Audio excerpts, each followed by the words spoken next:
This is Strange Darkness Radio with your host, Bobby Washington, and our guest co-host. Let's dive into the world of the strange and unusual. So sit back, turn off the lights, and get ready for a journey into the unknown.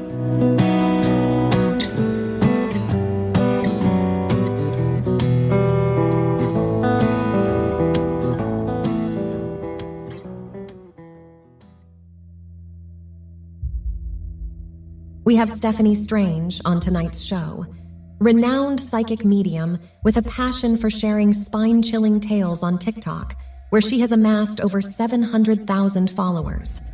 With a unique perspective as an atheist in the paranormal world, Steffany has captivated audiences with her beliefs and experiences. Alongside her husband, who is also a psychic, Steffany has delved into the mysteries of the afterlife and shared her insights on popular platforms such as BuzzFeed Unsolved, Travel Channel, and Truly. Steffany has also made notable appearances on TV shows like Mysteries Decoded and their Halloween special, Spirit Squad, on the CW. As part of the first all-female paranormal investigator team on television, Steffany has unveiled secrets from the beyond and conveyed profound paranormal messages from those who have passed on. Her unique approach involves treating spirits as humans, believing that they are just like us without the physical body. Currently, Steffany is one of the hosts of Something Scary, a popular YouTube web series that takes viewers on a thrilling animated journey to explore spooky locations and folklore from around the world. With years of experience and a captivating presence, Steffany brings her expertise and insights to Strange Darkness Radio podcast, promising to share her intriguing perspectives on the supernatural and beyond. So join Bobby and guest host CJ in extending a warm welcome to Steffany Strange to Strange Darkness Radio. Well, welcome, Steffany. That was an amazing entrance. You guys are so kind. Oh my gosh. You have so Thank many you. accolades. So no, those that's all you right there. Man. Well, thank you. Well, again, I'm with guest host tonight, CJ. CJ, how's it going? Good. How are you guys doing? Doing good. And you guys will know CJ's been on Strange Darkness Radio's IG a lot. You know, he's always doing stuff for the show, and he went actually with Parapod with me for the Parapod Awards and all that good stuff. And you guys saw his or heard his episode that he was on, telling his paranormal stories and listening to his music or whatever. CJ's an artist. CJ, you want to give out your social and all that good stuff? Yeah. So my Instagram is at CJ Washington Music, and it's music with a Z. And then my website is cjwashingtonmusic.com. So. Yeah, when you were on the show, just real quick, I know we have Steffany on here, but I forgot to say, you've been on a lot of things, and as far as like MTV, you've been on The Voice and all that good stuff. I just wanted to clarify that because I didn't say that, last time because I didn't do the intro on that. So I we were getting into the paranormal goodies. So yeah, no, that's true. No worries. That's true. But Steffany, thank you for again for joining the show and all that good stuff. And I see Mickey's in the back. So haunted doll. So Mickey is this is Johnny. It's a little boy. Johnny is attached to it. But I actually felt that a elder woman also had the doll before she passed away. Oh. So what I saw is and what I gathered is that it was an elderly woman who, and I don't know if you guys know this. I think it's common knowledge, honestly. If not, no worries, because I recently found out about this too. Uh-huh. But like elderly people, like depending, they get to a point where like they kind of go back and regress a bit into like their childhood. And so they start collecting toys and things of that nature. And that's the vibe that I was getting from this elderly woman that had this doll up until that point. Yeah, I do that, by the way. Just I mean, same, but look at my background. Like yes. Yeah. That's funny. That's amazing. So, we told a lot about, what you do and the things that you've done. But give your social, Steffany, to where people can follow you, and which again, add to your massive amount of followers, which is amazing. Oh, thank you guys. So I spell my name a little bit different. So I know my name is called Steffany, so I'll just spell it out too. But it's Steffany, Steffany _strange, and I'm on TikTok, YouTube, Instagram, and Facebook. But I believe on YouTube you can just search Steffany Strange without the underscore. You'll find me on there. But yeah, so that's where you can find me, and I talk about all the paranormal stuff too. Nice. Yes, you do. I don't even know where to start, but I'm going to start as far as you being a psychic and how that came to be. And, did it happen at an early age? Were you aware of it? Did you know what was happening? All that stuff. Yeah. That's a great question. So I know in the introduction you touched base, in my bio, there was like the base of how I used to be an atheist, skeptical person. And so I grew up in a very religious household. As a Latina, it's a very common thing. Most Latinos are Catholic. That's a thing. So I was kind of like forced into that when I was a kid. And so by the time I was a teenager, I kind of rejected it a little bit. I just didn't want anything to do with religion. I think there was like a people's pleaser side of me where I would partake and try to learn about people's religion because I lived in a small town in Minnesota, which ick in itself, just because you can only imagine small town religious folks. It can get controversial, right? It can get pretty ignorant. So I just kind of felt like, I made up my mind, moved to Denver. And I had a friend that passed away in a plane crash in my senior year in high school. So she was a year older than me, and she had gone off to college. And that Thanksgiving, unfortunately, her husband, her boyfriend, and boyfriend's dad, and their friend, another friend of them, they all got in a plane crash. So when I moved to Denver, one of my friends, which I didn't know very well in high school, by the way, it was just that I knew she was really good friends with my deceased friend. And that was just kind of it. We had same friends, but I never really talked to her. I think we've all been there where we know somebody, but like maybe we have that link that we have that one best friend, but that's right. More of an acquaintance or whatever. Yeah. So she reached out to me on Facebook. And she was like, hey, our deceased friends, her birthday's coming up. And, I just found out you're in Denver. I'm in Denver, by the way, which is a weird coincidence because from Minnesota to Denver. And so she's like, do you want to come to my house? And you can go get coffee and just like reminisce of all the good times with our friend. Yeah. And I said, sure. Yeah, let's go do that. And keep in mind, this is like 2010 or 2011. And so I went to pick her up.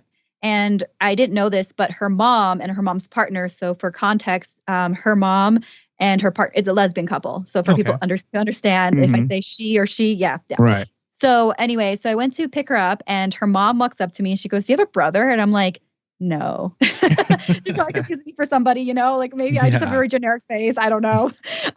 So then she's like, no, that's not it. And then like my friend's like, oh my God, my mom's being weird. No, she's not doing this. I'm like, what is she doing? And it turns out that her mom was picking up on like a brother that I had in spirit. So for context, like my mom had a miscarriage, and she also had a baby that died, I think within like 6 months. Oh, okay. Wow. Wow. Years before she had me and my sisters. So my mom doesn't really talk much about it. So that's another thing. And again, the reason why I say this is 2010, it's not like someone can like look you up on the spot on like a smartphone device, Exactly. And on top of that, like this happened in a third world country. My mom had her miscarriages in El Salvador. So I'm Salvadorian. And so I thought that was kind of weird. But as a skeptical person, I was like, that's not amusing. I'm not amused. This is all just bogus, whatever. Right. So then like, I go and get coffee. I call somewhere between that time frame. I'm on the phone with my mom. I think I called her and I'm like, you won't believe what happened. This lady's like picking up on like a deceased brother I had, and apparently from your miscarriage. And my mom like got so emotional, and she's like, please go back. Please go inside the house and ask them questions. Please, please, please. And she's like begging. Wow. And I'm like, oh, great. I don't want to do this because keep in mind, the skeptic here. So I go into the house. And I start talking to both her mom and her mom's partner, who are amazing. They're amazing people, by the way. They're just, if you can ever be in their presence, they're just amazing people. Yeah. So her her partner, Percy, and I'll say her by name just because she passed away from cancer, and she became a big mentor of mine. And she's literally one of the biggest reasons why I'm here today. So, but Percy's like picking up that I'm like a skeptic, and she's like, "Oh, you're here to challenge us." Well, long story short, she starts to pick up so they were able to pick up like the first two letters of my deceased brother's name. But the wow factor was when she was picking up, well, both of them were picking up on a lot, but there was this one part where they were telling me that my mom had a younger brother that died in the military in El Salvador. And I was like, nope, that's not true. You guys are lying. This is bogus. I caught you guys. I'm ready to walk out now. Like, this was a waste of my time. So then, like, I call my mom, I tell her what happens, and she's like, that's my younger brother that died. Wow. And I didn't know about that. How would she know? Yeah, exactly. No way. No way. Yeah. So that was the defining moment. And the more I was around them, the more, like, especially Percy, because she was very outspoken about it. And I think she really enjoyed the fact that, like, she finally got somebody to believe in something, right? I mean, they both did, right? I think, but Percy was like telling me that, I've always been very empathic. I've always had intuition. I just shut it down for some reason. And she kind of went through moments in my life as a child that, like, I was like, yeah, I was really sensitive, or yeah, I was a scaredy cat. And I mean, I was always bullied for it. And so anyway, like, I went to see her and her partner, my friend's mom. She was Indigenous too. So she did like this whole sage thing on me. Like, I've never had anyone sage me the way she did. This woman was a real deal. So yeah, I think the more I was around them, and then one day I went online, I went on meetup.com, and I use it now for my psychic circle, actually. Meetup.com, they have all kinds of stuff for people who want to tap into psychic mediumship or paranormal stuff. That's cool. Yeah. That's good to know. I'm for real. I'm going to use that. Yeah, definitely. That's good to know. So that's what opened you up then. That's what, after the cleansing, you were able to harness, what you've been, kind of suppressing, your psychic abilities, correct? Well, yes and no, I guess. Okay. I mean, I guess I haven't really spoken about that cleansing out loud a lot, but now that I'm saying it out loud, I think it does, the more I think about it. And keep in mind that I'm talking more about that moment in time more than ever. So I'm like, oh yeah, I guess that did happen. So it did, in a sense that, like, she wowed me with her reading, and I couldn't sleep for like a day or two because I was trying to find logic and, like, how did this woman know about my mom's younger brother? Yeah. This is so weird. And, like, there was another part too that I just need to find a picture. I'm going to make a post on it when I find the picture. But she also picked up on a baby picture that she said that wasn't me. It was my brother. And there was only one copy of that picture. And so it's just crazy. So anyway, because of that reading, I started going online. I started trying to, like, read books on things and religious books and just trying to find logic into everything.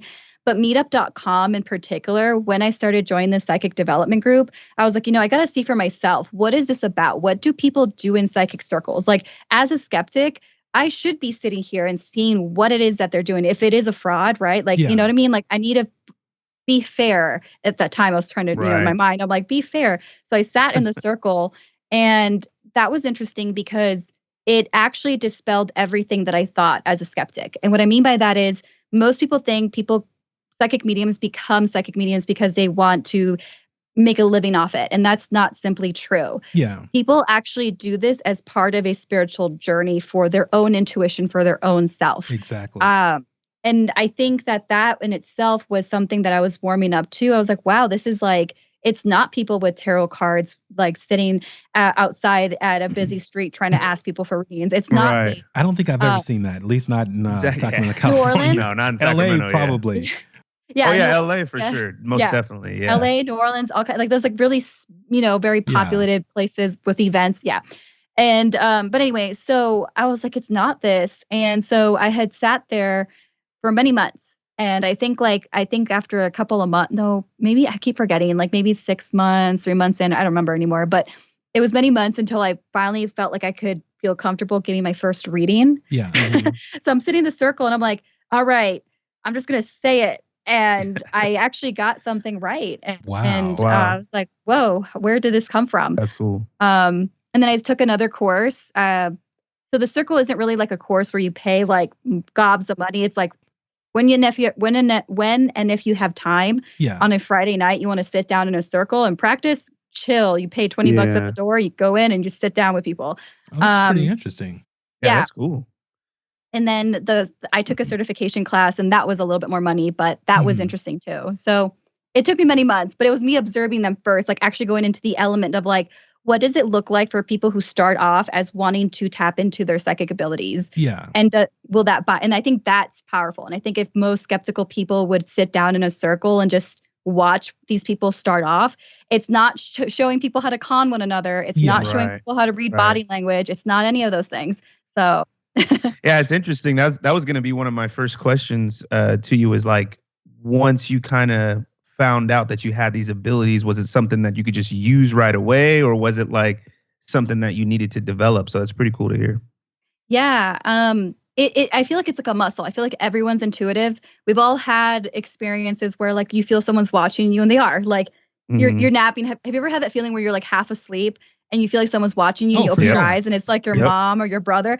That's intuition. That is intuition right there. Like, how would you know? I hate that, by the way, but yeah. Same. Yeah, me too. Me too. So yeah, I mean that it's really just training your muscle. And what I mean by that is shutting your ego mind off and allowing thoughts that don't make sense to you. And that's like that quiet voice, the gut feeling, I would say, that comes in once you learn to shut down that ego mind. Yeah, that's very interesting, because I have that and I've always shut it down, because it would add flavor to my personal life. Meaning something would say, go do this, or go look here, or something would say, for whatever reason, I need you to go and look in this particular area or do this particular thing. I'm like, well, this is so random. Like, okay, why am I doing this?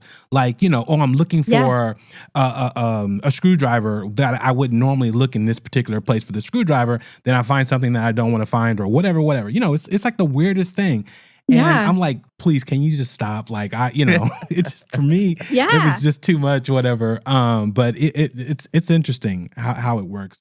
No, I think, I think we all can recall at least at some point in our lives where we've done something and it doesn't make sense, but there's a purpose behind it. Yes. Or even like the idea when you're thinking of somebody and then they call you.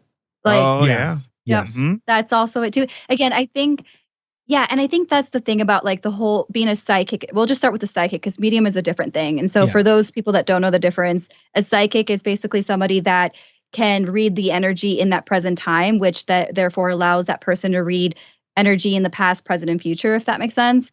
And it's kind of tapping into the different senses of psychic mediumship, like visuals, hearing, and so forth, right? Yeah. Taste, feeling. And then mediumship side is like speaking to spirits and things that are not alive, basically.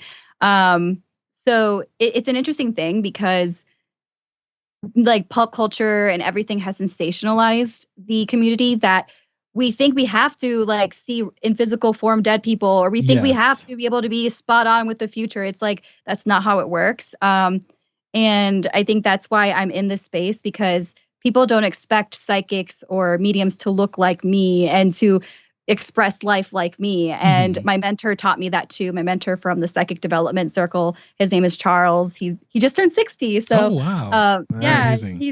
He's so sweet. Yeah. He'd always say, I have one foot in reality, one foot in the spiritual realm. And most people jump into the spiritual realm way too far, and we need to bring them back down, because we aren't on Earth. So that's definitely true. I've met a couple. I think I've had a couple on the show, but So that's why I always tell people, like, you will find your intuition in so many ways, and it's not like it is in movies and pop culture. It's like I just said, it's someone watching you when you're half asleep. It's you thinking of that person and they call you. Yeah, exactly. No, that's amazing how that works. And a lot of people don't give it a second thought, and that's the whole reason why, I do the show, is just to ask that, that explanation of why things happen, or, people who, ponder, like, did that shadow pass? Was that really a shadow? And did I really see it? No. And they'll just brush it off as, oh no, it wasn't. Or the intuition point, of, my aunt's gonna, I need to give her a call because something happened. And then you call and something actually happened, but people just brush it off, and they shouldn't, because that is the, I don't know if it's the veil or what it is for everybody, but I do believe everyone has that ability. It's just that whether or not you actually use it, or, you just brush it off as your day-to-day life, because there's so much noise that's going on around us at all times. And, sometimes you just need, to have a quiet moment just to, take everything in and really take a look at what's going on out in the real world. And what's going on with your body and your senses, because everything is there. Everything is there. It's just like it's like really just in general, like being still with your inner self and that inner voice and understanding it. And I always tell people too that like communication in general with alive people, right? Like with us here today, right? Yes. Right. It isn't linear, right? We have to look at different things like your body language, your tone of voice, your, all kinds of these factors. So when it comes to psychic abilities or even mediumship, it's like, it isn't linear either though, because we're not one-dimensional beings. We're very complex. Yes. And so is energy. So that's why I always tell people, like, that's probably why you can't always pick up certain things, because like, sometimes your energy may not mesh well with that person's energy, Mm-hmm. That's true. Right. That's definitely true. So with you going through all this, did it change you, as far as religion goes, and, your beliefs? Did that change? Yeah, I mean, I think that I became more like a spiritual person, and I would say that I kind of swayed and I kind of jumped into more like the spiritualists like mentality of things, because that's really what it is. A lot of, I mean, not to say that that's the only way, right? But a lot of the times that when people jump into it, at least like in my bubble and in my journey, a lot of people would jump into the spiritualist way and like learn about the spiritualist movement and all these kinds of I think it's the same thing with paranormal investigators too. It's like technology and the way they use tech is from the spiritualist movement. Yeah. So like that's kind of like what I looked at too.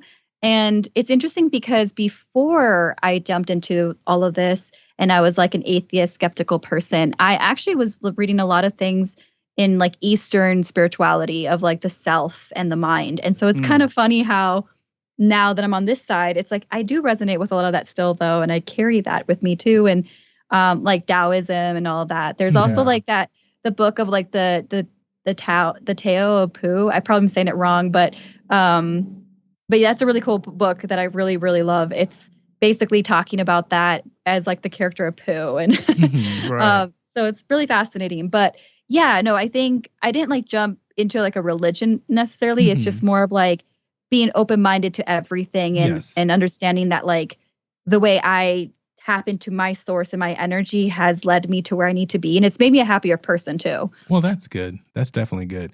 Me, it, like I said, when it happens, I know it's occurring now, and I was like, oh, okay, I need to go ahead and take that phone call, or I need to go ahead and make that phone call, or I need to go ahead and find out what I need to find out.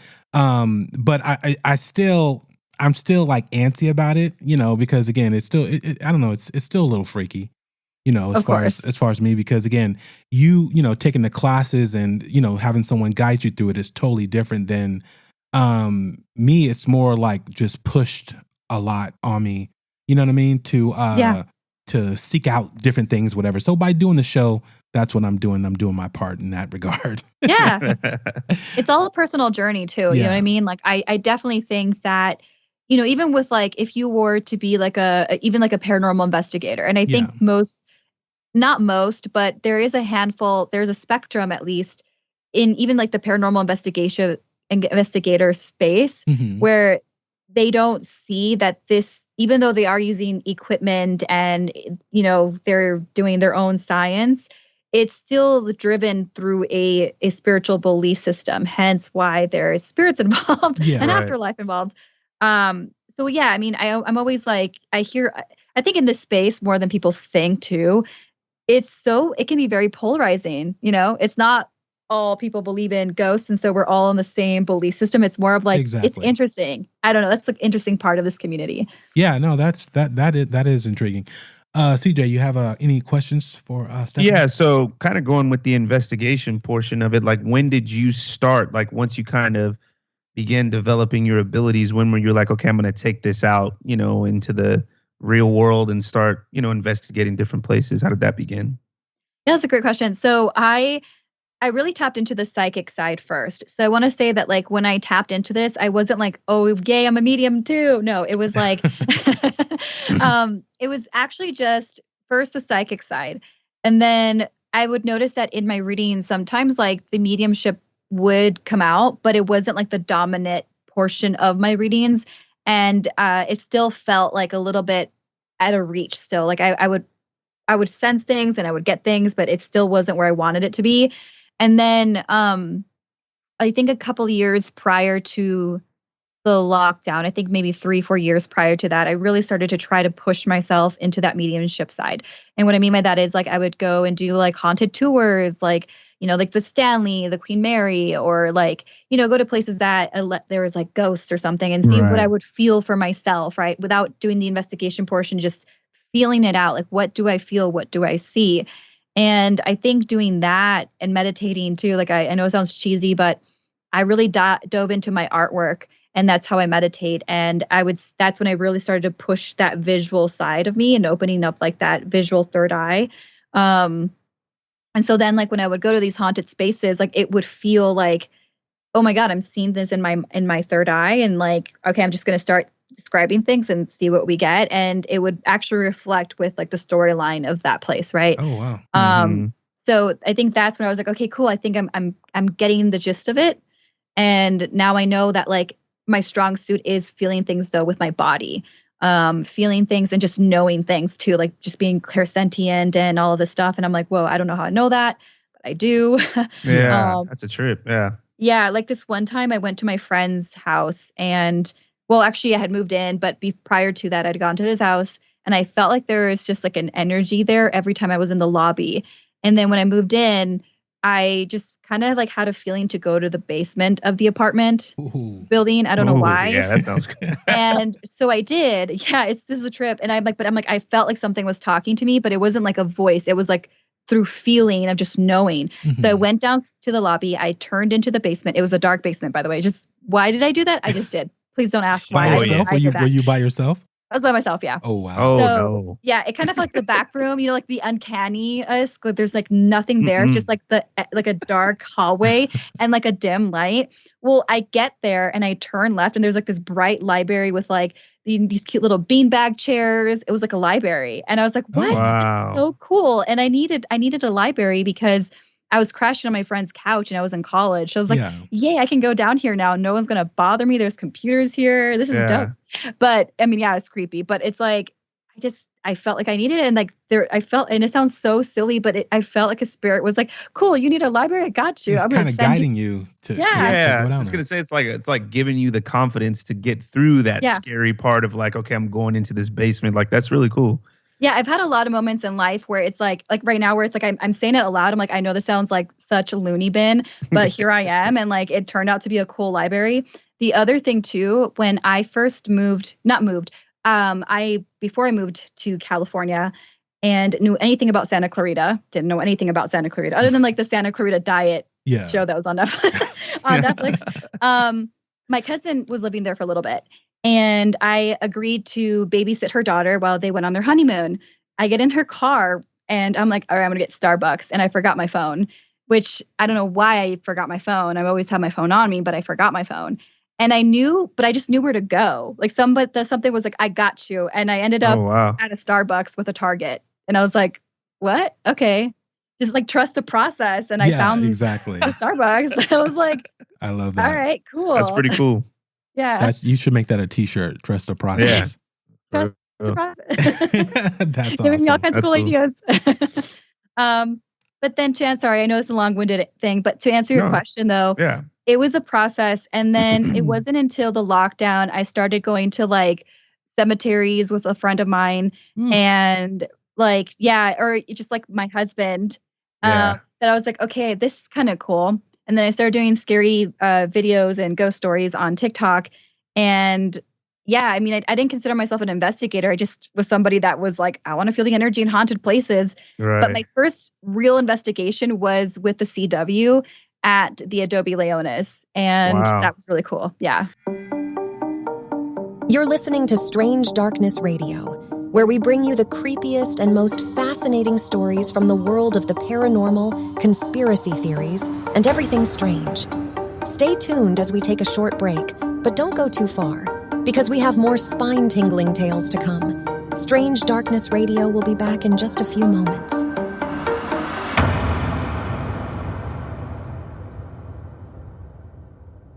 So what was that like investigating? Because I mean, obviously you've had some prior experience investigating like on your own or with friends, but then like you're like, I guess I don't know, would you call it investigating or fill in the moment? But either or, what was it like doing that, having to do that in front of cameras? You know what I mean? Like with a whole camera crew and so on and so forth. Like, did that mess with your vibe at all, or? Actually, sorry. Quick question. Quick thing. Let me go back real quick. It was my second investigation because I just remembered I went to New Orleans. Wow. My husband surprised me and we did an investigation behind a voodoo shop, but that was like a group thing. So, that was like the first time using equipment. And I wouldn't use equipment for many years, for at least 4 years, and then the Adobe Leonis. Oh, wow. So sorry about that. Like, yeah, sorry. Like, let me wait a minute. Yeah, because we thought you were at cemeteries out there. Yeah, that's yes. Yeah. So no. So the second time I like, when I say investigate, I mean like using equipment, because like I didn't own equipment. Other than just like my intuition, right? Like I was just my mediumship and my intuition. But the second official time, that was crazy because like, it was my second time. Like, okay, yeah, I remember using this K2 meter. I don't remember the name of it, but yeah, I know what it does though. Yeah. And I know these things that we used. So like here I was like trying to scratch like from memory from like back in 2017 or whatever. Right. And it was kind of like intimidating because my co-hosts, which are amazing, by the way, like Sarah and Brittany they're like fierce, badass women. They are like awesome. Crazy fierce. Yeah. Like Brittany's first thing, we were on a Zoom meeting each other and she said, I want to be dragged down the stairs by demons. And I'm like, girl, what? Oh, yeah. I said, wait, is that in the contract? Because yeah, like that's her slogan. Like she has a whole TikTok on it. I'll have to send it to you guys. But yeah, they're both just, and Sarah spent the night by herself at the Conjuring house. Like, wow. I'm like, what the heck? Yeah. So they're both very, very brave. And so I was so nervous because like you said, it's like, there's cameras in front of you. I'm not an investigator. I consider myself a psychic medium and I'm kind of scaredy cat because I've had things happen. Yeah. So, and then they're saying these things. And I'm like, oh my God, I'm so scared. So like, and I feel dumb because I don't know anything about the equipment. I know what it does. I just don't know when it makes a sound, that's not a good thing. Yeah. So here we are. That's funny. So like here we were, and off camera, I would like I was writing it down in my memory or on my phone, like just typing it over and over again. Like, yeah, this is a K2 meter. This is K2 meter. I don't want to sound like an idiot. But I mean, I allowed them to take the lead, and they were so sweet. They were teaching me, so it was actually like, I think it was kind of cool learning on the fly like that because the pressure was on to learn. So it was like, this is going to be stamped in your memory. Yeah, exactly. That's funny. Cool. Whereas like, without cameras, there's less pressure. So you're probably like, okay, yeah, cool. It blinks and you're probably going to forget about it. But for me, it was like, okay, I don't want to look dumb. I don't want to look dumb. So yeah, that was a cool experience. And yeah, I mean, I did the seance too. I mean, they allowed me to really bring in my authentic self. And that's what I loved about that show. The special. Yeah. Mm-hmm. That's awesome. Did you guys catch anything, Oh, you did. Oh, wow. Wow. Yeah. So, there was a couple of things, and what I like about the special, and it's not because like, I was in it. I mean, yeah, that's a bonus, of course, but the way they really did this, and it's cool because it's not the Travel Channel, it's on the CW, so they have a whole different format, I would say, than like the Travel Channel. Not that I'm bashing the Travel Channel, it's just that like they've done so many of them that we kind of know their formats. Exactly. Right. Mm-hmm. And so with the CW special, it was like there's boom, boom, boom, boom, like constantly things happening. Like the crawl space scene, there's a scene where they took us to the crawl space and I felt so sick. Wow. And apparently they used to drag one of the daughters in the crawl space to punish her, this little girl down there. And I didn't know much about it. I just felt sick. And when Sarah went down there, and I didn't know this at the time, I wouldn't find out until months. I watched back the show and I'm like, she felt sick too. Yeah. So that was weird. The other thing that was, I think the seance scene, a lot of my friends who watched it and even people that like follow me messaged me about it. They said that the seance scene was one of the most powerful scenes. And Brittany got scratched by a spirit. Like, I'm not even joking, you guys. Like, that was like, yeah, that was like my first seance, like without a bunch of people and my mentor, without my mentor too. So, I remember texting my mentor. I'm like, I'm nervous. He's like, you got this. 10 years. You got this. You got this. Yeah. So we did the seance and then someone gets scratched. Like, right. Wow. But she wanted it. Brittany got scratched, and she was the one that's like, I want to be dragged down the stairs by demons. And she gets scratched, so she was like so excited. She's like, oh, I'm getting scratched. So like to them, it's like, yes, this is evidence. It's happening to me. Like that's the way they look at it. That's awesome. Is that still on the CW? Is that on their probably their online or their? Yeah. You know. Oh yeah. You have to check that out. You can download the CW app. It's free too. And if you have Hulu, I think Hulu Plus, and you search for Mysteries Decoded presents Spirit Squad. I know it's a long title, but you can find it on there too, which is wild to me. But yeah. Yeah, you guys you have to check that out. Mystery Decoded Spirit Squad. We got to check that out. Yeah, because I don't know about seances. Like, well, okay, here's the thing with seances. I know that's like a scary word, and I completely understand. But a seance technically is just conjuring up spirits, and that's what you do in a reading when you're doing like mediumship readings and stuff. So to ease people into it. But yeah, I mean, I've done a bunch of seances. No one's ever been scratched other than that one time. And I think, to be fair, like both Sarah and Brittany literally kept saying out loud that they wanted something to happen to them. So it was almost like they were just so open to it that like the spirits heard them essentially. Yeah, they're like, all right, cool, I'm gonna scratch the girl, and it happened. So they tried to drag her, and then they couldn't get a hold of her, and so left with a scratch is what was happening. Well, and this wasn't recorded, so if you do watch that scene, what was also just creepy about this whole experience, and for at least for me, because it was like, whoa, how powerful the spirit was. Yeah. So the story goes is that there's a woman in this house. Her name is Espiritu, and she basically was a Chumash indigenous woman who the land did belong to her family, and she actually got married by this man who wanted her land and her family's land. So he married her, got the land, and when he died, he was like, girl, bye, you're not going to get this house, and I'm not leaving you anything. I'm only leaving you 10 grand. So it was between her and the city, I think the city or the state, trying to like, they were fighting with that land. And she's like, no, like this is still my land. And when she finally got, like, I guess, when she finally won the case, the court case, she died a couple of days after the fact or something like that, shortly thereafter. Oh, that's sad. So yeah, it's very sad. And so that woman is very much there. When we were filming, we did the seance in her room. Ooh. And so it was interesting because it's been said that she does not like men in her room. Oh. So wow. We did the seance. I was like sweating. I was like, to answer your point, I was like just so nervous because there's people watching. Exactly. Right. So I was like, nothing's happening in the seance. What's happening? Like usually we get something. Is it because people are here? What's going on? Did I do something wrong? Yeah. And immediately I felt her like tap my shoulder, and it was like, they need to get out of the room. Like I felt her like they need to get out of the room, meaning the men. Yes. And we did not get this in recording, but I wish we did. But if you ever speak to those people, hopefully one day we can do something. But I said, she doesn't want men in this room. And when they left, and Brittany and Sarah, as my witness, the REM pod started going off. Everything went off. Wow. All the equipment in the room started going off the minute they left the room. Oh, that's incredible. That's incredible. Yeah. Yeah. That's wild. I want to ask you, because you mentioned your husband. Now, him being a psychic, did you guys come to that at the same type of, was he already a psychic when you met him? Is that how you met him? Or, what's that story? Yeah. And this one also sounds kind of loony bin too, but this is the fun of why I'm telling the story. So I met him at the Psychic Development Circle. And the minute that I met him, I knew that was my husband. It was really weird. Oh, wow. It was not rainbows and lollipops though, because I was friend zoned for like 3 years. But yeah, he was also already a psychic and we were friends for 3 years. But through each time, it was weird. For 3 years, I was like, I feel like that's still my husband and I feel crazy. Oh, that's interesting. Not even boyfriend. You went straight to husband. Not even relationship. You're like, no, that's the one.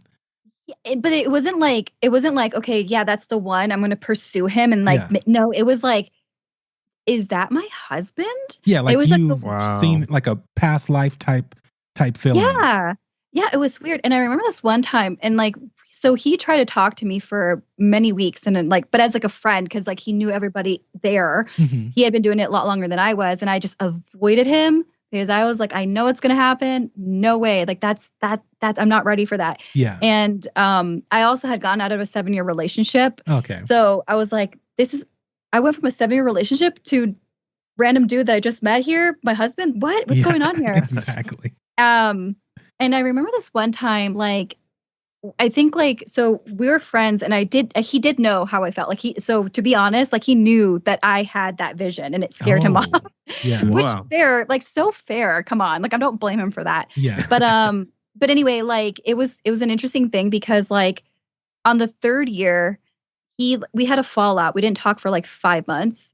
And he like came back into my life and he was like, yeah, you're the one. Like, this is it. And then within that same year, we got like, he moved in with me, we got engaged. And yeah, it was just the weirdest. Wow. That's very interesting. Do you know if he had that same feeling or eventually, cause you know how have you ever been regressed or anything like that to where, went into a past life and all that good stuff?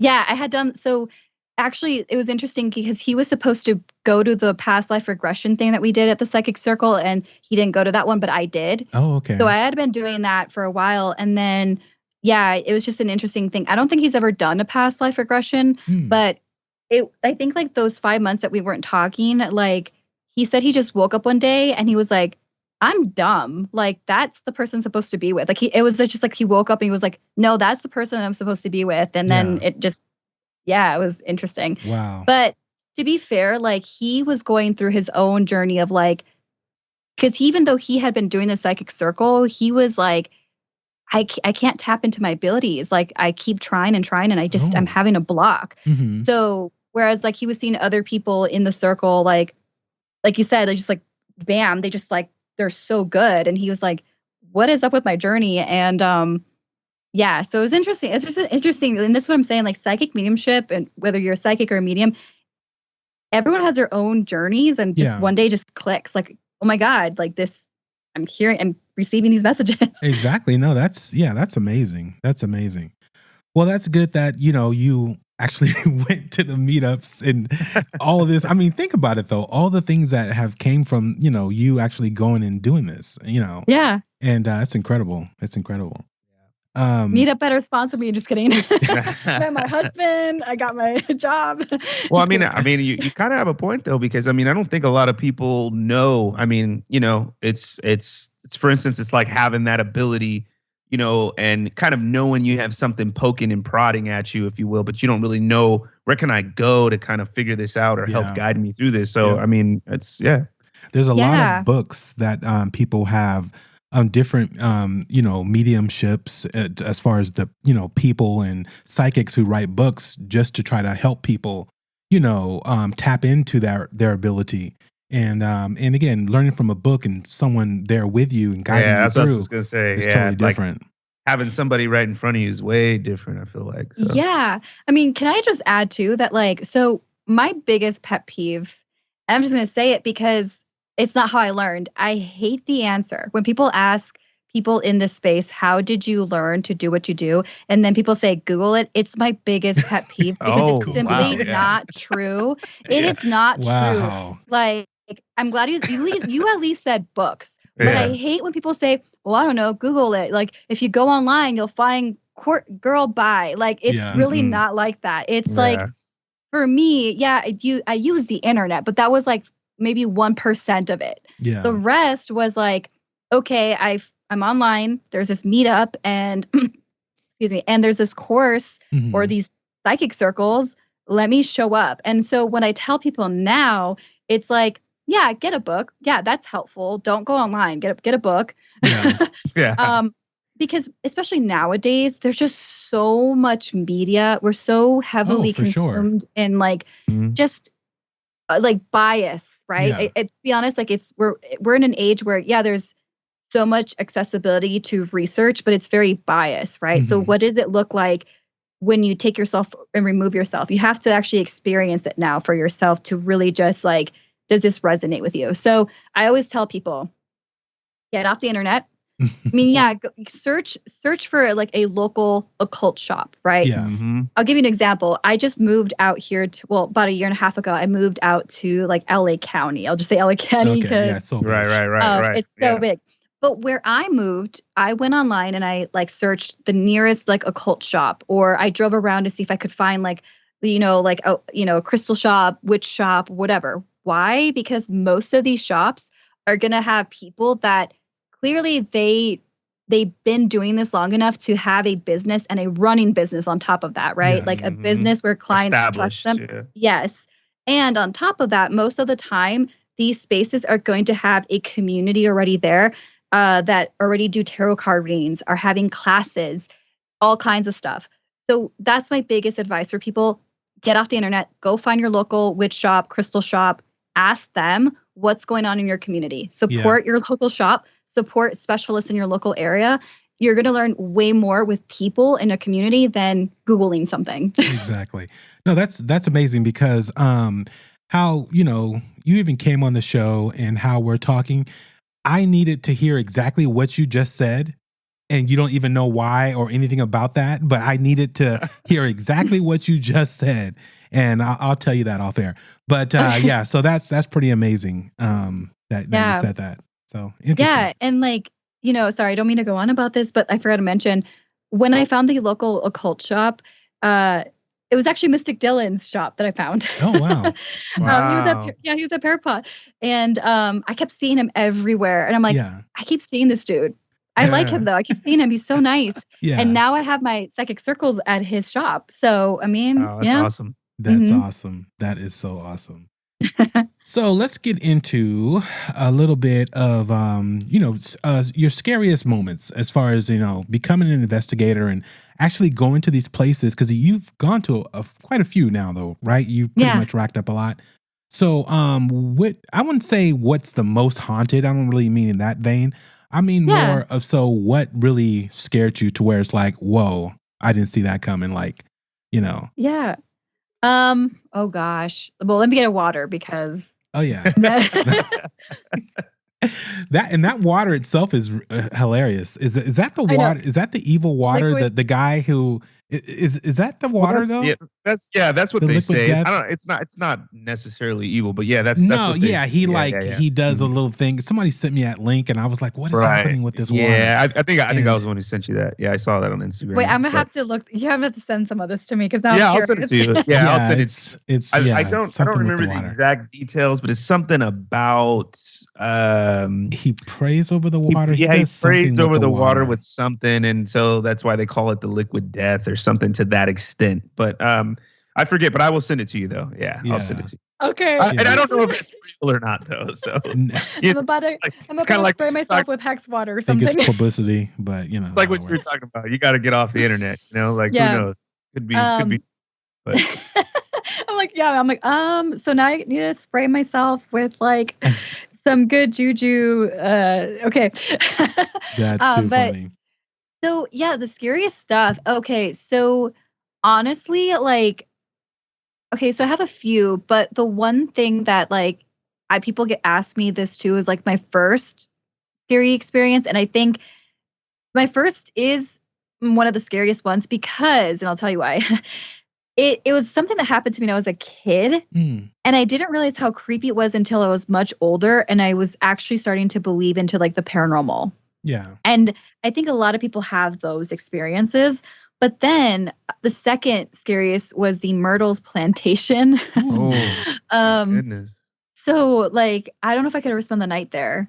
So I don't know. I guess like I'll start with the Myrtles plantation because it's definitely a place where people, they do tours there. You can't take photos.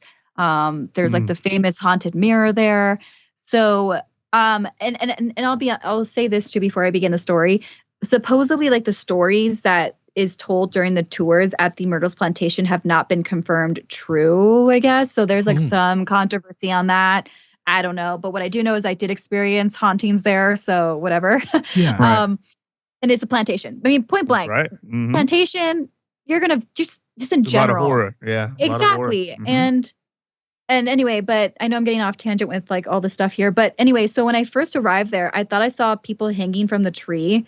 And keep in mind that I was actually excited to go here. Like I was excited, like I would turn around and run. I'm just saying. I'm just saying.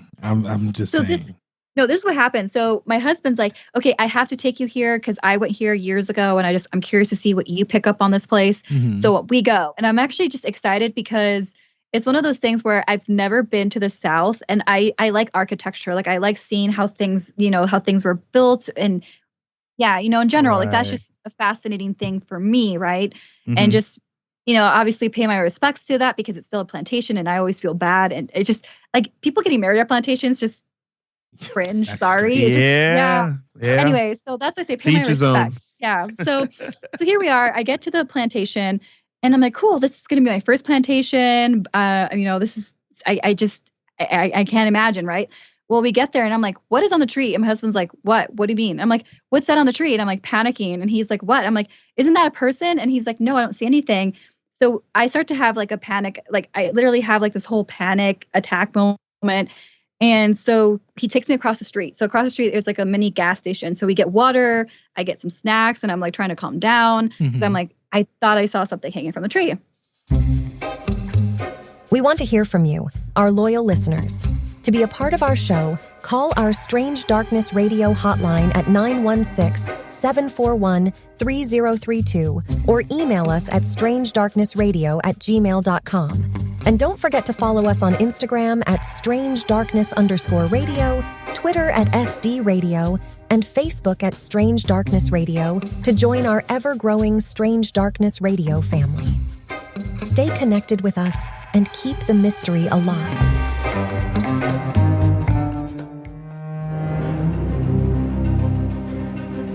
Welcome back to Strange Darkness Radio.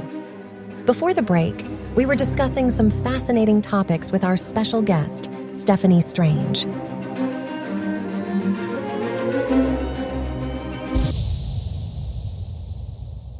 So then we like go back because we're about to miss our tour time. So we walk through and there's a room that they take you, and supposedly there's like handprints that show up on the bed, like just random, like as if someone was putting their hands, weight on there. Yeah. Well, okay, so everyone's like really close to the guide and the bed. I'm like the last person. I'm by the door. No one's behind me. My husband's like trying to take a close look at the bed. Well, okay, so I felt like someone yanked my ear, and there's no one behind me. And what was interesting is that the tour guide was talking about how Chloe, she's like the famous spirit. She's a spirit slave that like haunts the premise. And her ear got cut off because she was like caught eavesdropping. There's a whole story on that too. Yeah. Ooh, and you were standing in the doorway, you said too? Yeah, by the door. Like it was closed behind me. And I was like, what the heck? Like, what? And I know it wasn't my husband. Also, he doesn't prank me like that. Yeah, exactly. So I was like, what happened? And anyway, so then we leave that room. We go to like the psychic room. So people feel all kinds of energy there. Apparently they did seances there. Again, I don't know the whole truth of this tour. I mean, I told the story at Parapod and someone was like, these stories were confirmed. So, okay. So that's why I'm being very careful with the story now. Yeah. And so anyway, but they claim that people have fainted there and all kinds of stuff. Well, I saw a shadow person in that room. So what happened is the tour guide has his back against like this fireplace and a mirror, not the famous haunted mirror, just like a mirror. And I'm feeling just so uncomfortable. I'm like, okay, maybe I'm having anxiety because he said people faint in this room. I don't know. Yeah. Well, I start backing away from the crowd of people and I look up at the mirror and I see like a shadow person get up and just like walk away. Wow. And I'm like, is no one seeing this? Am I just seeing things? Like, what is happening? So I'm trying to calm down. My husband sees me. He's like, what is up with her? She looks so scared. Yeah. So then we get to like the front of the front of the house. Now, allegedly, it's been said that the owner of the house got shot. He opened the door. He used to be an Abraham Lincoln supporter, and he like crawled up the stairs and died or something like that. Mm-hmm. Well, in that room, before I even knew any of that, again, I kept experiencing things before I knew what was in that room. So I'm feeling like a piercing pain through my chest, like Ooh. a piercing, like a, I don't know, like sharp pain. Yeah. And I'm like, okay, this doesn't feel like anxiety, but I don't know. Yeah, exactly. So, Like, and then he starts what's talking about happening? he's like, so this is a room where this guy got shot. I'm like, no, we need to get out of this room. We need to get out of this room. So that was the most I was ever messed with. And like, keep in mind that like, I think it was like the night before we had gone, was it the night before? Well, either way, but we had done an investigation. That was like the trip that I did, like that group, like investigation behind the voodoo shop. Mm-hmm. And I mean, yeah, I was scared in that place, but nowhere near the Myrtles plantation. It didn't feel anything like that. We were in the French Quarter too. So I think like that's different than like the plantation, you know? Yeah. So yeah, the Myrtles plantation though is kind of, I don't know, it's heavy energy for sure. Wow. Yeah. Would you go, CJ, to the plantation? Ooh. You know would what? go. I probably would, Yeah, honestly, you would go. just because I would like to, experience those kind of things and just have that, like, how would I react? Yeah. You know what I mean? In that regard. So I probably would go. Yeah. Well, did you guys ever hear about like, okay, so was it a year and a half ago almost? But basically like this couple had stayed, they were using Airbnb and they had stayed in that little, like this little shack. And I forgot what the actual technical term is called, Mhm. but this is where they used to put slaves in, like I think it's just during slave quarters. I think something like that. it looks like a small little like wooden shack. Yeah, They were like, exactly. yeah. So apparently like somebody converted that into an Airbnb. Wow. And so this couple that was Whoa. staying there. And they had no yeah. knowledge of what it was. Wow. So then like this couple, they made like a TikTok video on it. And like this lawyer who lives in, I think he lives in New Orleans, and he might have had, he was black. And he was like, he like reacted to that video. He goes, guys, this is what they kept slaves in. Mhm. And for you guys to experience that energy, he's like, I'm not even gonna go there with that. But this is something that's monumental. And like, this is Yeah. something like not monumental, but it's like historical and it's tragic. And you guys don't even know what you're staying in. And so because he made a big deal, which rightfully so, Right. then like Airbnb they have to now release that information. So like if you are literally making people stay in things like that, like a plantation, I think it's like a plantation or anything like that, you have to put it in your Airbnb. You have to disclose that. Yeah. Yeah. Wow. That's Isn't that wild. interesting? Yeah. So That that's is like, very interesting. yeah, you don't mess with plantations and their energy. Nope. Exactly. If I go, I'd visit, but definitely not staying overnight. Let alone Oh no. in See, slave no, I'm quarter. not staying the night. Yeah. Yeah. See, I'm like, I couldn't. I'm like, I was over. No Oh, way. CJ, you're okay. I'm impressed. You're Yeah, gonna stay. no, not stay the night. No way. Not me. No. So another one of the actually you were gonna tell your childhood story too, right? Oh yeah. So yeah. Okay. So when I was like really young, I always forget how old I was, but I was living in Minnesota, and my sister. So this is like before anyone had cell phones like they do now. Yeah. And so my sister used to work at a Chuck E. Cheese, like about 45 minutes away, like far. We'll just say far. And I was on the second floor with my other sister. Her name is Dahlia, and she was cleaning out the closet. We shared a bedroom. So me and my two sisters shared a bedroom together, and they were 10 years older than me though. And they are. And so I was getting ready to go to bed. My sister's in the closet, like cleaning up the closet. We had the window open because my dad was like, we can't afford air conditioning, so you guys need to have the window open. So we hear my sister, who wasn't there, shout my name 3 times. Like, so I turned to look at my sister Dahlia, and we're both like, did you hear that? Yeah. And my sister's like, yeah. And her eyes got really big. So we like walked over to the window. It was like pitch darkness. No one was out there.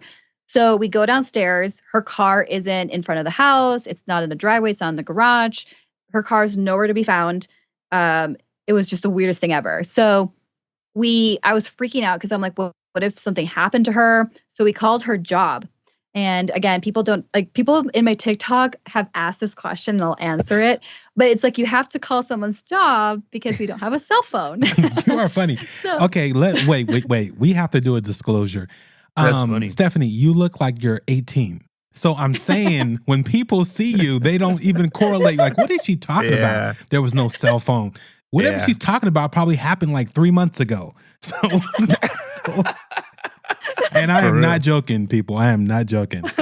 Well, thank you, though. I'll take it. That's funny. So this was in the 90s. So like 1998, right? Or 2000 at most. But yeah, so it's not like we had cell phones, smartphones, or anything like that. Plus, we were too poor to like even afford like a recorder if needed. Like those things were like fancy back in the day. Yeah. So anyway, so here I was, and we called her job. Because I'm panicking. I think my sister's playing a prank on me. My sister's like, I'm not playing a prank on you. Like, I'm just as worried as you are. So we call her job. Her boss answers the phone. Because again, you know, who's going to answer a work phone? It's probably the manager on site at a Chuck E. Cheese. So he's like, is it a family emergency? I'm like, yeah. I need to talk to her, make sure she's okay. Yeah. So he hands the phone over to her, and she was cleaning the bathrooms. And she was so upset that we called her because she wanted to get out of there. So she's like, why are you guys calling me? What's going on? And I'm like, have you left work? She's like, no. Wow. Till this day, we never knew who did that. But then fast forward, I start getting, doing stuff on TikTok. Me and my sister do a live together, and we start talking about that house. Well, it turns out that she thought my sister was calling her name 3 times. Oh, whoa. So I heard my name. She heard her name. I never heard Steffany and Dahlia or Dahlia. No, I heard Steffany 3 times. She heard Dahlia 3 times. But in our sister's voice. Wow. Sorry? No, was that house known to be haunted or anything? Or you guys ever, other than that event, have anything happen at that particular house before? Yeah. So then so when we were talking, on this live, we start talking about the house and everything. And so she disclosed to me, because she was a teenager. I think, she was 18 at the time, I think, at least 18. And that's always get how old was I? Because I know she was older than 18. Yeah. We're 10 years old. But anyway, so she said that she remembers that when they were signing, my dad was signing the paperwork to that house, it had the blueprints. And the floor that we were on actually wasn't a second floor. It was an added on. It used to be an attic that they expanded. Oh, so that's why parts of the house looked really weird.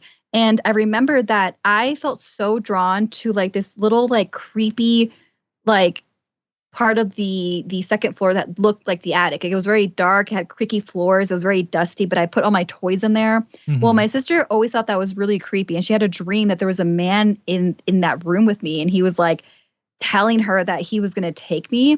Oh. Well, so then I'm like, well, what did the man look like? Because I remember this creepy dream when I was a kid. It was a nightmare. And I remember it because it just scared me so much that I refused to go to the basement for many months. And I had a dream that there was a man in the basement, and he was in the unfinished room waiting for me. And I was like, where's Santos? So that was my stepbrother. I'm like, where's Santos? And he was just like, oh, he's not here. I'm here though. And I'm going to take you or something like that. It was really weird. And I don't know, I guess I had to revisit that memory with my sister, because I'm like, wait, what happened again? Yeah. Wow. But yeah. And I think we both described the same man.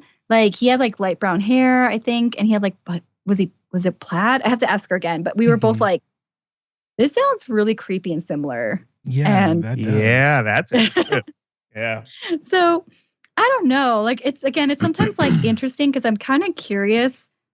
And it's just general, a statement in general. I'm curious about the people that are skeptical and non-believers that might have had a weird experience. And if they revisit it through a different lens. Yes. If they're not, because the thing is, they end up brushing it off as, this, it was, this, that, and the other. But I also think that's easier for people too sometimes. You know what I mean? Sure. To just be like, oh, it was that, and that's it. Yeah.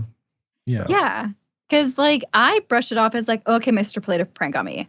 But then I started doing TikToks. I'm like, actually, let's talk about this. And she's like, no, it's not a prank. It happened. Yeah. Yeah. That's interesting. That is very. So one of the, from what I understand, one of the other places that you investigated was the Creel house from Stranger Things.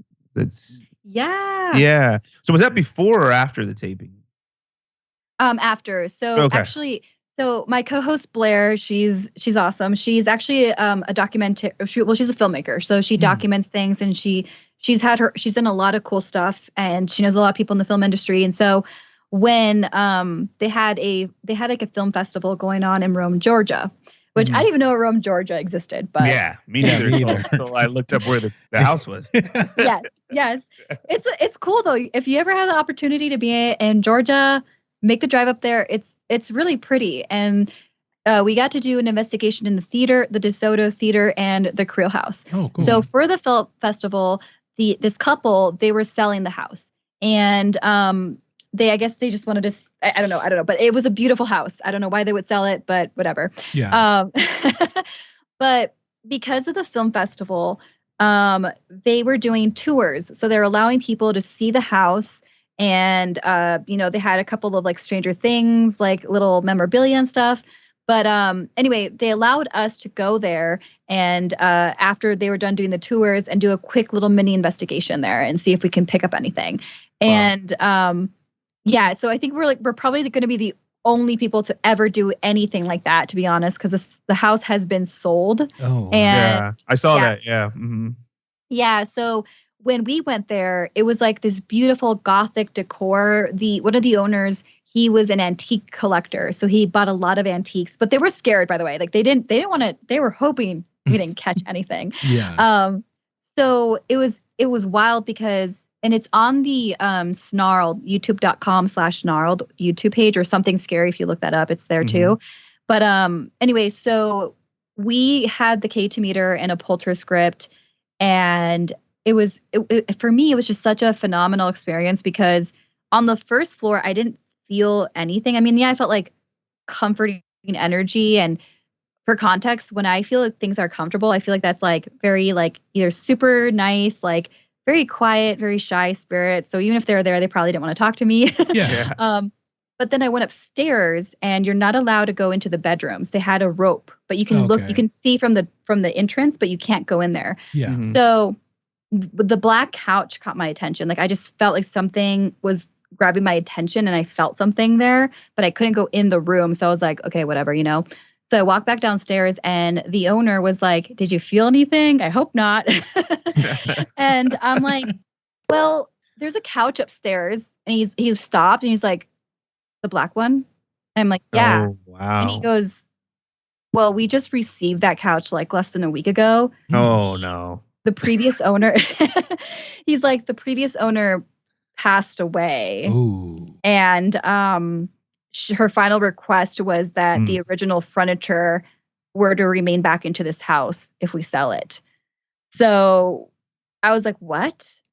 And he goes, yeah. He's like, so you didn't get anything with the chairs around it, did you? I'm like, no. I'm like, the chairs, no, it was a couch. Man. And he said that what was creepy is that the couch, and I think you can kind of see it in the video, they were black too.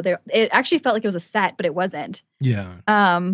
So when he allowed us to go in the room though, so we brought the K2 meter, I brought my polter script, and I like put the K2 meter, and I said, if there's a portal on this couch, or if there's anything attached to it, can you like show us a sign? And like Blair was freaking out because like right when I said that, it like beeped. Like it's wow. Yeah. That's a trip. So one quick question. What's the polter script? So the polter script is basically like an ovulus. And so an ovulus, and if people don't know that, it's like, I kind of say it's like a spirit box, but not. So it's like receiving text messages. It's like receiving text messages from a spirit, if you will. Okay. So it uses like energy, the electric magnetic fields around to generate words. And supposedly that's supposed to like generate words that a spirit is trying to say. So we got some cool stuff with that too. But I remember the K2 meter was like the creepy part, because I'm like, if there's anything here, flash, and it boom, right? Yeah, right away, huh? Right away. Wow. Yeah. And the fact that like I just felt that couch. I was like, that's the couch. There's something with that couch. And when we got there, I'm like, oh, yep, this is it. That's awesome. She's probably sitting there. Yeah, she's probably sitting there chilling. Yeah. She's like, what are you doing here? Why are you putting a K2 meter on my couch? That is too funny. That's too funny. Yeah, so I told the owner and I said, yeah, I don't think your house is like haunted or anything like that, but I definitely feel like there's attachments to the items, but definitely the couch. And he's like, okay, I'm going to go like sage the couch after you. Like, he started freaking out. I was like, I'm going to sage the couch. I don't want anything. Yeah. He's probably had his own experience too with the couch, I'm assuming. Maybe, yeah. Who knows? We'll never know because now they moved. Oh, right. Okay, yeah, that's true. Well, unless he took the couch. But do you do antiquing? Are you okay with taking, objects or things, whatever that people have, have stories or backstories to them? Are you into that or what? I mean, yes, but also like not like there's people that take it to a different level, which is, I guess, each their own. Like, I know that there's people that collect human hair from like the Victorian age. Oh, no. Yeah, like I've seen people online that do that, which is again to each their own. I more or less, I kind of like when I do antique, I collect items that I really like, right? So I found a poison apple cup. That was like, this is cool. There's nothing. Yeah. But then like the Mickey doll was kind of a weird story because that was at a used comic book and toy shop. Oh, and this doll was being sold for $10. But if you go online, they're sold for like $150 or more. So this person was trying to get rid of it. Yeah, it was like, what? Okay. But the thing is, like, out of all the toys in the room, this one didn't have a tag in the little bin. Yeah. But all the other ones did. And I didn't even notice it was a Mickey thing. I just saw like the butt of the doll. Yeah. But I felt like something tapped my head. And then like I looked and it was that. And I was like, what? What do you want me to do with this? And I pull it out. I'm like, oh, there's something attached to this. Oh, wow. So I walked up to the cashier. I'm like, how much is this doll?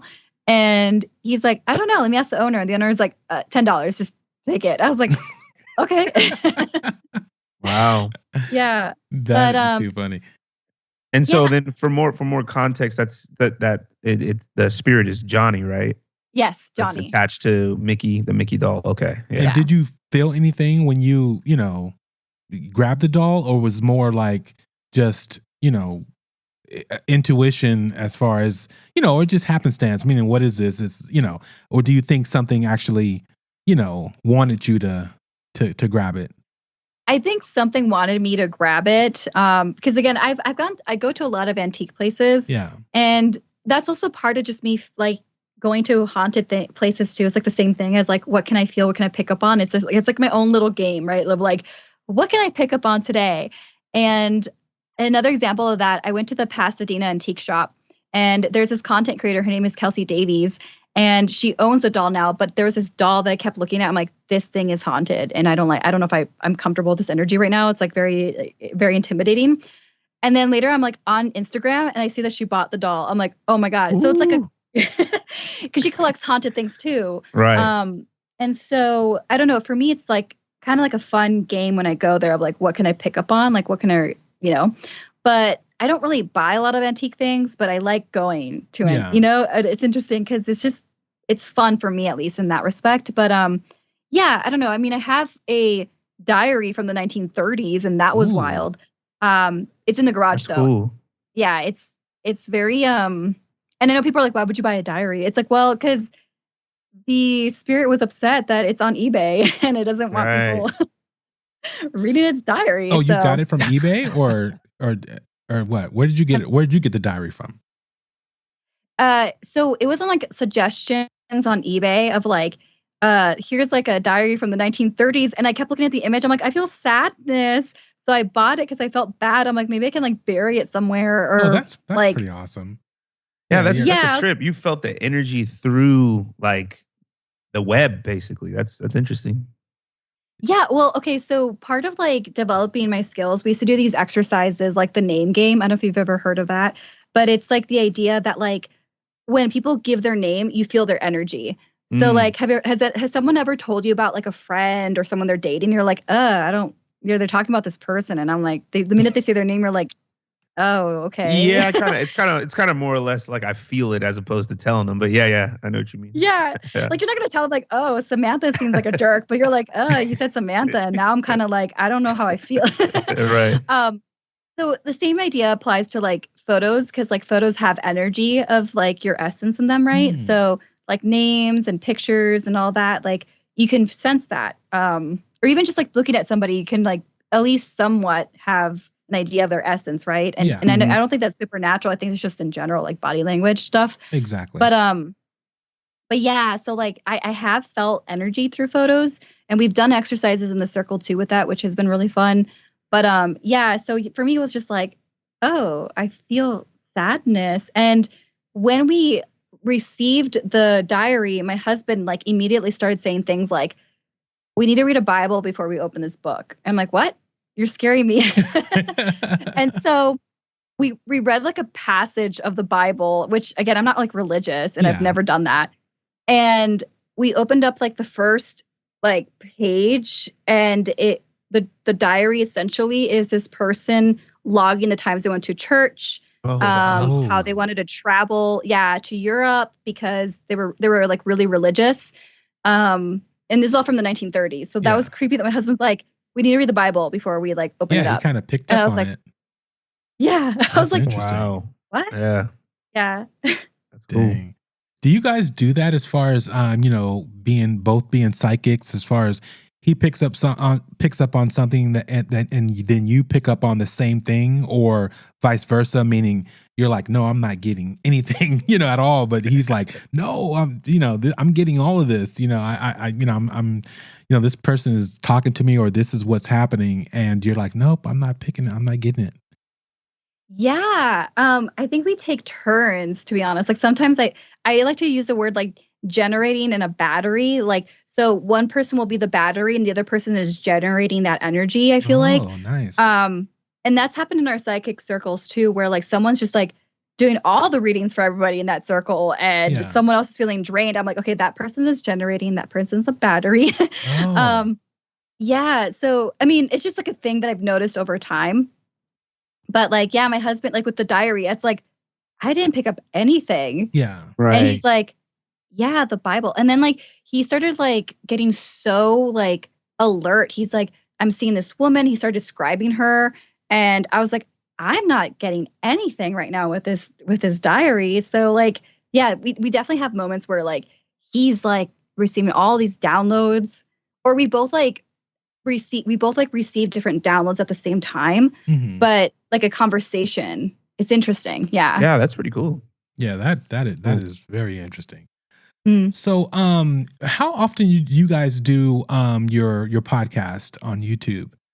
Or is it only on YouTube? Because but it's on like Spotify and the Something iTunes Scary and all that podcast. stuff. Yeah. So I don't do content with my husband right now. Yeah. Just because he's so busy, but we would love to do something together eventually. Right now we're both doing the Psychic Circle. Okay. But for Something Scary, Something Scary is on everything right now. It's on Apple or podcasts, Spotify. It's managed by Studio 71 right now. So, which is really cool. Like they're an amazing, they've done a lot of great stuff. And they basically, the format of the show is that there's a couple of stories that my co-host Blair will read, and then the last story of the podcast I read, and then that goes into the YouTube. It gets converted into an animation and it gets posted on the YouTube space. It's pretty awesome. I was checking that out or whatever. It's really creepy too. Just the animation and the way they animate it, it's pretty cool. It's amazing. Yeah, it's a legacy channel. So it was actually, the idea was started by Sapphire Sandalo. So she currently has her own stuff. It's called Stories with Sapphire. So she was the animator, narrator, and originally she was like the first on Something Scary. And she's actually somebody that I call my friend. She's amazing. Yeah. And so she went off and did her own thing. And then they had another narrator. Her name is Markia. and she was narrating it, but she was solely just narrating it. So after Sapphire left, they kind of have their own animators and hosts. So they've had different animators, which they're all amazing. I love all the animations that have been on that channel. So yeah. Really cool. Cool. Yeah, it's pretty cool. So it's you and Blair have been doing it for, is it like 50 episodes now, or is it a little more than that? Yeah, 50 episodes. Right. So I think want to say we probably hit our year mark. Yeah, I think we've been there for we've been hosting for about a year. Oh, okay. Now, I think a little over a year. So yeah, it's really cool. I think that what's awesome is that with each host, we all have a different, voice narration. And it was supposed to be a series to uplift women and women of color. I mean, Sapphire, Filipino, Markia was a Black woman, and I'm Latina. So I feel like they've had different types of representation on the channel. And even the stories are also very much like folklore around the world. Like I remember that one of the stories that got my attention was a cursed scary film in Egypt. It was one of the first scary films ever released out there. And I mean, I need to do more research on it. But when I was reading the script, apparently they thought the film was cursed. That because apparently they hired a real a witch, a guy that was a witch, and I think he did one of the incantations wrong or something like that. So he disappeared, and then I think something bad happened to the guy that produced and did the whole film. So it was really weird. There's a whole thing on that, but. Yeah, so they have they try to do stories that are not commonly told, and it's in different parts of the world. So each story is at least rooted in a location that isn't the United States. Yeah, that's awesome. That's really cool. So on your TikTok, how often do you do your video post for TikTok? So I used to post every day. Every day I was posting. Yeah. And, but recent times I've taken a little bit of a break only because I really want to start rolling out with my live streaming. So I've been streaming a lot, and I've been doing scary stories on my live streams on TikTok that people really like. So I've been focusing on that, which is a lot of fun because it's not scripting, editing, and posting. It's more of interactive and all that good stuff. So, but yeah, I've tried to post at least 3 times a week.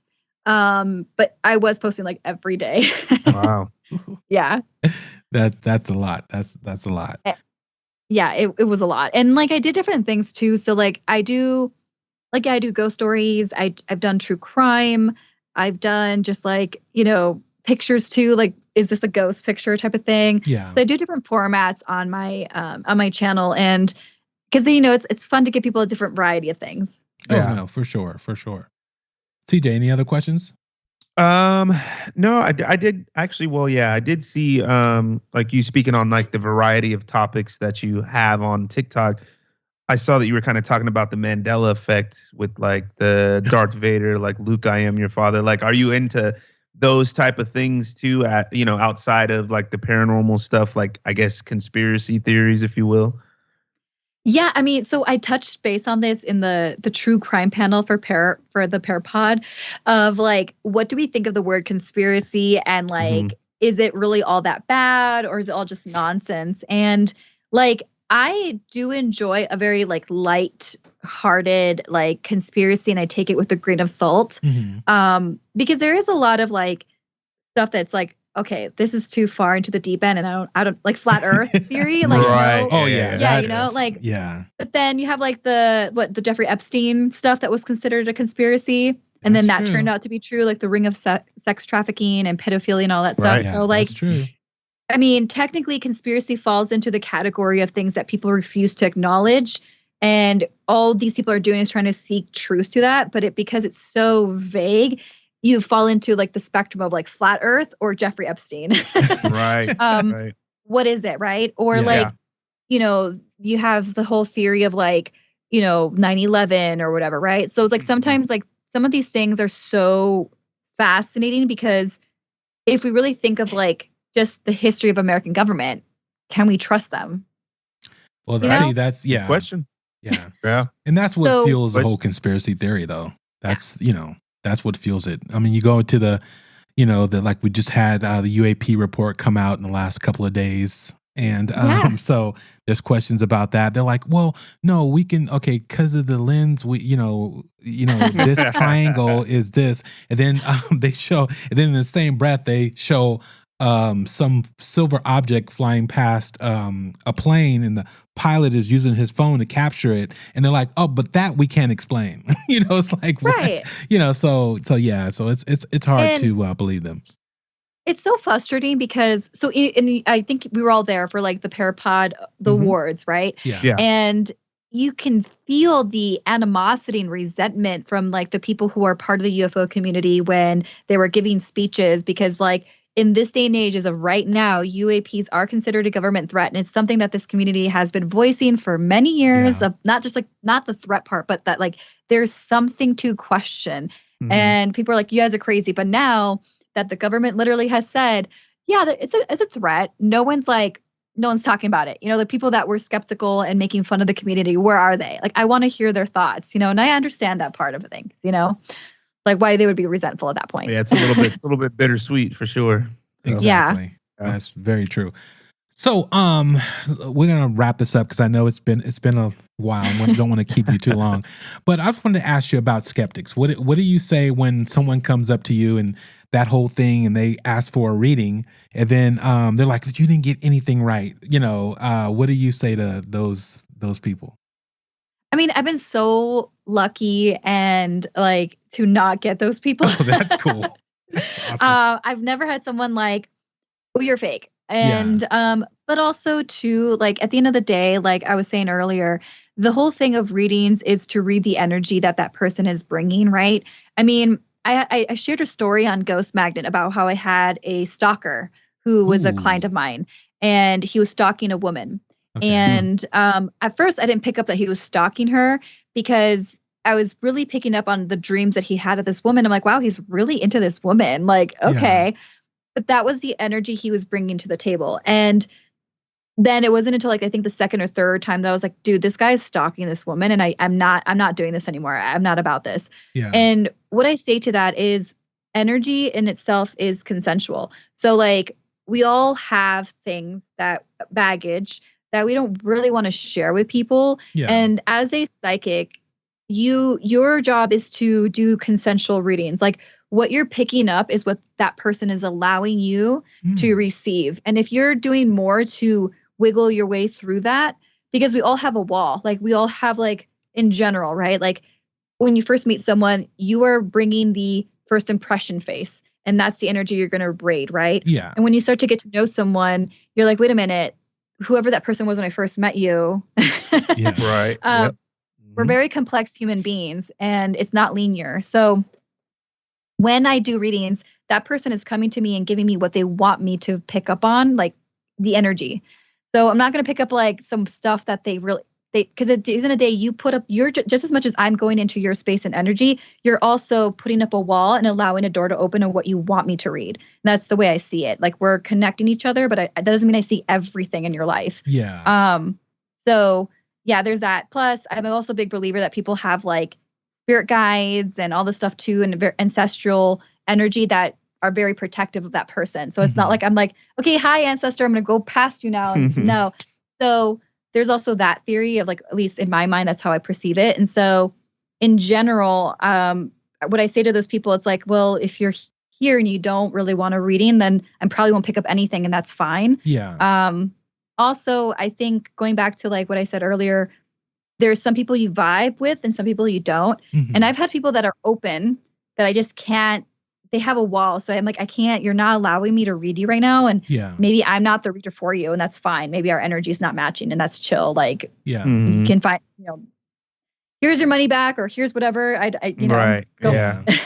Yeah. Yeah. That's interesting. Because people do, it's like, this person's not going to be able to read me. And so they're putting up every force field they could, they can before the reading even starts. And, but then sometimes, they do it and then, but mentally they start to break it down, or they start to think about the thing they're trying to actually hide. And which is, I've seen a psychic pull that out of a person to where it's like, okay, and they were actually trying to hide that particular thing, and they were able to pull it out. So it's very interesting. But also, go ahead. Oh, no. I mean, yeah, no, I mean, I definitely, I see that too, right? I think, and I think for me, like with that lady that was picking up my mom's brother, I'm like, you're wrong. But I'm pretty sure it was like either my spirit guides or my mom was like, no, she needs to know this. Like this message needs to be given. Yeah. Like we're giving you this message to tell this person. And I've had that happen before. I'm like, I have to say it because I feel like I have to say it. I have to tell you. But then there's times where it's like, this person doesn't like my energy and they want me in the energy. So that's chill. Yeah.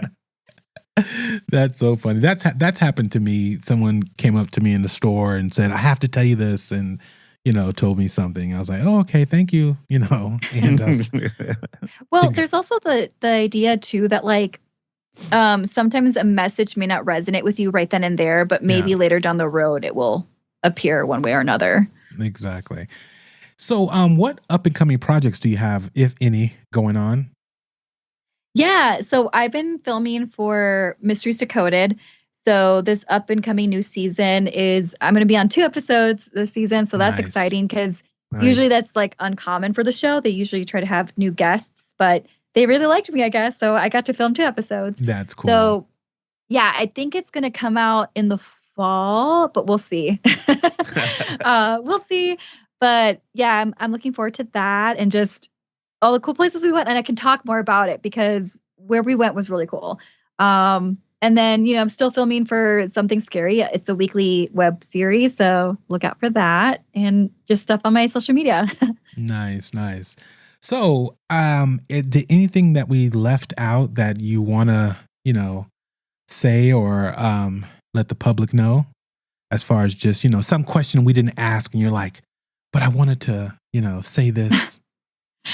No, I think we covered a lot. Like you guys are awesome. No, you're awesome. Yeah, you are. Thank you. It's all your information and knowledge and skills. And again, the meetups, that's the thing. I didn't know that. Okay, so Meetup.com. Meetup.com. And it's just like, it's also just really good because like you'll find people that just have like-minded interest. Yeah. So like hiking, for example, like let's just say you want to go hiking, but like no one wants to go hiking with you. You can find a group of people on there to go with. Yeah. That's really fun. That's amazing. Well, Steffany, thank you for coming on Strange Darkness Radio. It was a very awesome, thank you. Awesome night and awesome, hour and a half of great knowledge. And for you wannabe psychics out there, don't Google it. Make sure you actually try to go to meetups.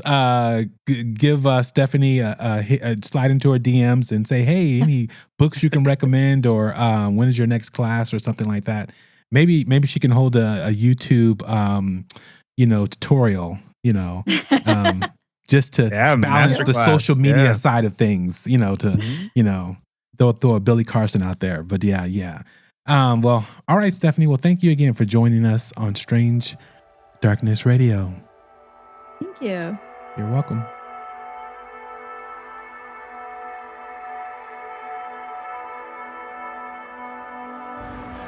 I am Buzz Aldrin, and I was the lunar module pilot on Apollo 11.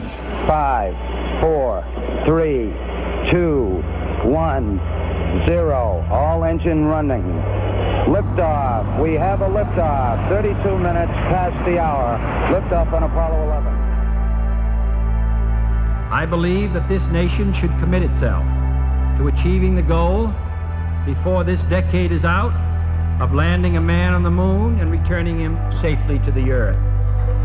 No single space project in this period will be more impressive to mankind or more important for the long-range exploration of space, and none will be so difficult or expensive to accomplish.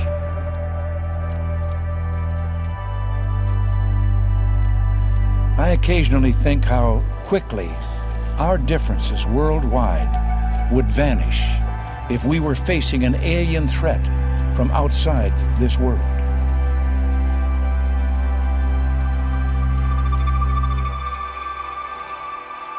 The truth is that we've never proved one, but there are things flying around up there that we haven't fully identified yet. And keep in mind, there are basically 1 billion galaxies in an ever-expanding universe. I mean, you can't even get your mind around the sheer number of things that are out there. People still take seriously trying to investigate and figure out what that is. There's footage and records of objects in the skies that we don't know exactly what they are. We can't explain how they moved, their trajectory. They did not have an easily explainable pattern. When it comes to aliens, there's some things I just can't tell you.